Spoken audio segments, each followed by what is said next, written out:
नमः शिवाय।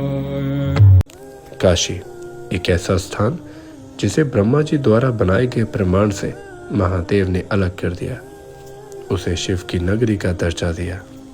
गलती से भी यहाँ प्रवेश करने पर महापापियों के पाप नष्ट हो जाते हैं। आइए सुनिए शिव की काशी के बारे में स्वयं शिव से।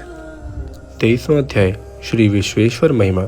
सूत जी बोले, ही मुनियों, अब श्री काशी जी में स्थित अविमुक्त शिवलिंग की महिमा आपको सुनाता हूँ। इसकी महिमा तो एक बार श्री पार्वती जी ने सदा शिव से पूछी थी। इस विषय में भगवान शंकर जी ने श्री पार्वती जी से कहा था, सुनिए। शंकर जी बोले, हे प्रिय, समस्त प्राणियों को भक्ति देने वाला ही सर्वश्रेष्ठ यह काशी धाम है। ये मेरा ही स्थान है।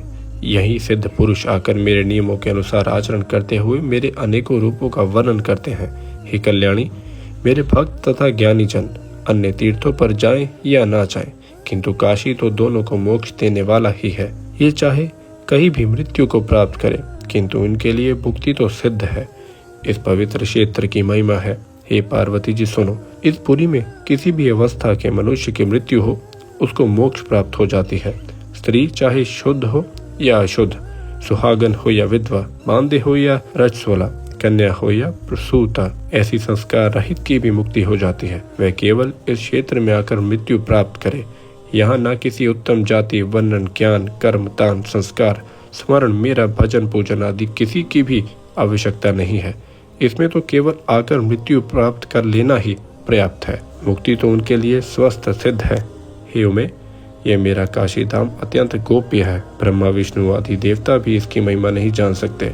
जिस मुक्ति के लिए योगी जन अनेकों जन्मों को पाकर कठिन तपस्या किया करते हैं, वह मुक्ति यहाँ केवल शरीर त्यागने से ही प्राप्त होती है।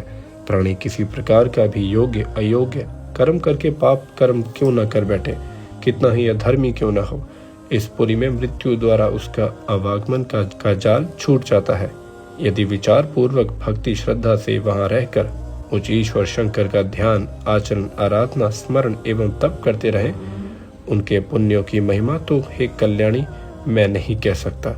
वे तो मेरे स्वरूप में लय हो जाते हैं। यह तीर्थ सभी को मुक्ति देता है। इसी प्रकार पापी जन यहाँ मृत्यु को नहीं पाते, तो उन्हें अपने कर्मों के अनुसार कई जन्म लेने पड़ते हैं। कर्मों के फल भोग लेने पर ही उनकी मुक्ति मिलती है। यदि इस प्रकार के पवित्र धाम में रहकर कोई जन दुष्कर्म कर बैठता है, तो उसे मृत्यु के बाद 10,000 भैरवी नरक भोगना पड़ता है, फिर जाकर मुक्त होता है।